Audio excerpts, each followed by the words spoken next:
নমস্কার, আমি অজন্তা। আমার রান্নাঘরে তোমাদের স্বাগত। আজকে তোমাদের শেয়ার করব পাকোড়া আর চাটনির রেসিপি। পাকোড়াটা শেয়ার করব, তার চাটনির রেসিপিটা আমি প্রথমে বলে দিচ্ছি। চাটনির ইনগ্রেডিয়েন্টসগুলো হলো প্রথমে ধনেপাতা, পুদিনা পাতা, কাঁচা লঙ্কা, ছোলা খোসা ছাড়ানো, বাদাম খোসা ছাড়ানো রোস্ট করা, আর দই, লবণ, চিনি। এই ইনগ্রেডিয়েন্টসগুলো দিয়ে আমি মিক্সিতে এটা পিষে নিয়ে চাটনিটা রেডি করে নিয়েছি।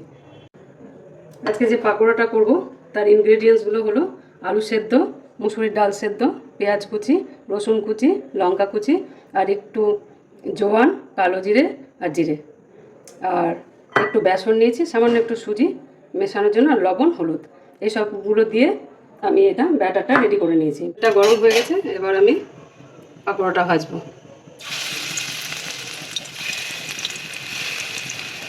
সাধারণত আমরা বাড়িতে আলু সেদ্ধ করি, মুসুরির ডালও সেদ্ধ করি ডাল রান্না করার সময়।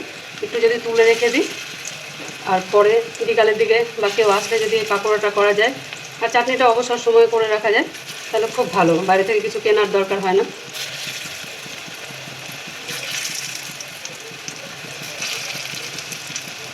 সবগুলো দিয়ে দিলাম, এবার একটু গ্যাসের ফ্লেমটা জোরে করে দিলাম।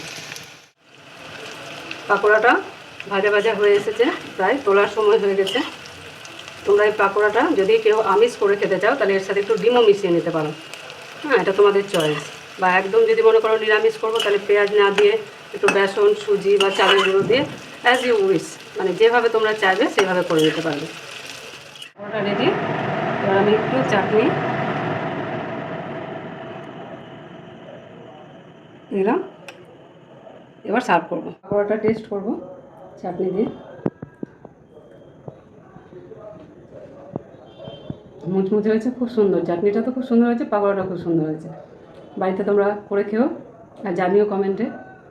আজকের ভিডিওটা এখানে এন্ড করছি। নমস্কার।